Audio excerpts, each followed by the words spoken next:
assunto é na Band News FM. Bom dia, Murilo Rocha. Bom dia, Você chegou para botar ordem na casa. Bom dia, Luciana. Sol lindo.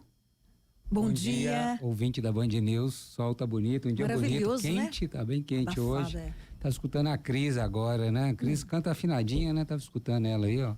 Cantando Belchior um pedacinho, né? Canta direitinho aí. Gente, falar rapidamente, a Luciana falou que tem que ser leve hoje, rápido o assunto aqui. Porque é sexta. Porque hoje é sexta-feira, então vou obedecê-la, sou bem mandado. Opa! A gente falou semana passada, falou ontem, né? De 2 derrotas da prefeitura recente na Câmara de Vereadores, mas ontem a prefeitura obteve uma vitória parcial, que foi a aprovação em primeiro turno do empréstimo aí de 2,6 bilhões de reais, um empréstimo bilionário para prefeitura investir em obras de saneamento, contenção de chuvas e outros investimentos aí previstos para os próximos 4 anos, governo Fuad.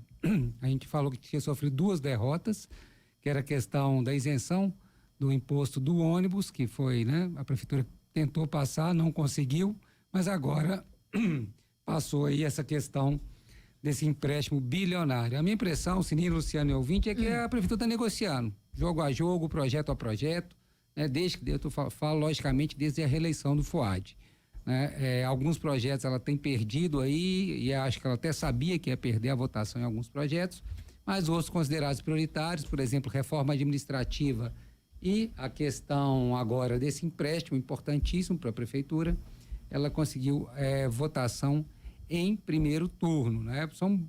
É um bom resultado e garante aí a prefeitura a possibilidade de fazer obras, né? O último grande empréstimo que passou pela Câmara, que não foi aprovado, vamos lembrar, foi aquele de obras lá da Vilarinho, de contenção, ainda na época do Calil, né? Nicolas e Duda ainda eram vereadores, ou seja, já tem um tempo, né? E a turma do Nicolas, liderado por ele, o pessoal do Novo, votaram contra o empréstimo daquela verba, que se eu não me engano era quase R$1 bilhão, para obras ali de contenção de chuva no Vilarinho. Eles falaram que não estava explicitado, que não havia garantia que esse dinheiro seria para essas obras, enfim. Acabaram reprovando a aprovação desse empréstimo, mas agora, num dos projetos importantes do FUAD, enviados à Câmara, esse empréstimo foi autorizado aí em primeiro turno, deve também ser aprovado em segundo turno, assim como foi, eu disse, a reforma administrativa da prefeitura, ou seja, a prefeitura está selecionando alguns projetos, negociando, os mais importantes estão passando, outros, aí a Câmara tem mantido resistência. A gente citou esse aqui da isenção do imposto de ônibus, e teve um outro projeto que eu vou me recordar daqui a pouco, que a prefeitura também perdeu na Câmara dos Vereadores a votação, mas está negociando, parece que está negociando bem. Claro, essa negociação envolve inclusive a eleição para o próximo presidente da Câmara. Esse é um fato decisivo, né, importante. A eleição para o próximo presidente da Câmara, a família Aro, né, que é comandado pelo secretário de governo Marcelo Aro, tem um candidato, que é o Juliano Lopes. Ô, Isabela, obrigado pela água, viu? Tava com um pigarro aqui, obrigado.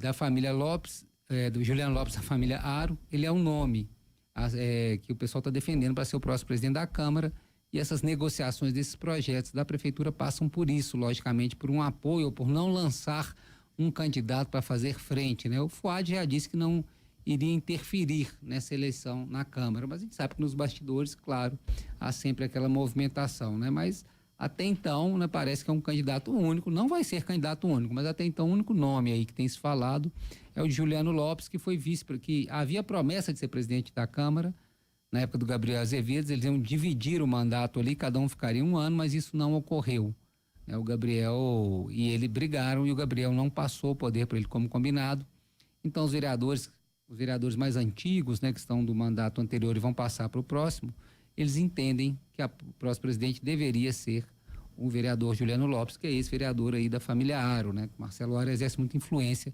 sobre parte aí de vereadores de Belo Horizonte. Então a situação está assim, não está tão confortável para o prefeito, mas também não está ruim, acho que está uma relação normal da prefeitura com a Câmara, acho que ele vai entrar assim, seu segundo mandato, uma relação aí amistosa e como tem que ser, né? Independente, autônoma da Câmara, sem votar para fazer pirraça, sem votar, né? Sem obstruir projetos e votações, apenas por protesto, por pirraça, por briga política, como a gente viu nos últimos anos, tanto nesse gestão Fuad como Calil, a Câmara ficou com muita picuinha às vezes, uma briga de poder mesmo, dificultando a vida do prefeito em coisas bobas, né? E deixando às vezes projetos importantes de lado para serem discutidos. Eu acho que agora tendemos a voltar a uma certa normalidade nesse próximo mandato, seria a minha aposta, mas claro que vai sempre haver aqueles episódios, né? De uma certa briguinha política ali, que faz parte também, mas eu acho que a gente tende a votar a normalidade, os vereadores votarem os projetos pelo entendimento daquele projeto importante ou não para a cidade. É isso que a gente espera, né? Dentro de uma normalidade. É isso, Sininho, Luciana, só vou adiantar aqui também, no final o Chico vai falar, mas aonde chegou o Atlético nesse final de ano, hein, gente? Eu não diria que surpreso, claro que surpreso estou, né? Não posso falar que não estou surpreso também, mas não totalmente surpreso. O Atlético fez um péssimo planejamento e não me venham falar que eu sou engenheiro de obra pronta, não, porque eu venho falando isso desde o começo, né? O Atlético não tinha elenco, eu e várias outras pessoas aí, vem falando isso, o Atlético não tinha elenco, não tinha planejamento para fazer um grande ano de 2024. Desde 2021, quando foi campeão da Copa do Brasil, do Campeonato Brasileiro, o Atlético só vem piorando o seu elenco ano a ano, né? Na gestão aí dos 4X, na SAF, o Atlético não investe mais, só vem piorando ano a ano a seu elenco. E aquela promessa de profissionalização, de pessoas que entendem de futebol, isso não ocorreu. E esse ano 2024 foi o reflexo disso, geral, assim, mesmo o Atlético chegando em finais de Copa do Brasil e final de Libertadores, mas muito pelo mérito individual, de Hulk, de Scarpa, de Paulinho, muito mais pelo brilho individual do que por um elenco realmente pronto e preparado, né? O Atlético simplesmente abandonou o Campeonato Brasileiro e agora o Campeonato Brasileiro está chamando ele à responsabilidade, né? É igual aquele aluno que meio abandonou o ano letivo, ficou fazendo uma série de outras coisas, uma série de outros projetos mais interessantes, chegou na prova final, está precisando tirar ali 9,5 em 10 na prova final e se diz injustiçado. Poxa, eu fui tão bem fora da escola, fiz tantas outras coisas legais, mas precisa tirar 9,5 em 10 aí na prova final. E o Atlético fez isso com o Campeonato Brasileiro. Jogou o Campeonato Brasileiro de escanteio, deixou de lado. Claro, teve problemas de elenco, convocações, contusões, mas nada disso justifica o Atlético chegar nessa situação que chegou, mesmo com o elenco problemático, né? Isso mostra problemas muito maiores de gestão, de organização, de entendimento do futebol, como eu disse, de planejamento mesmo do ano de 2024. Então vai chegar na última rodada com uma grande chance de cair. Eu digo grande chance porque o Bragantino provavelmente vai ganhar o jogo dele contra o Criciúma. Então vai se safar. E o Atlético está desmobilizado nesse momento. Não tem treinador. Jogo previsto sem torcida. Olha que situação, né? Eu não consigo ver nesse elenco reunir forças até domingo para conseguir ganhar do Atlético Paranaense, que é um outro adversário que está desesperado, que também está descontrolado. Mas isso a gente vai discutir mais com o Chico Maia no final. Só queria já entrar nesse assunto porque é impressionante, né? É impressionante.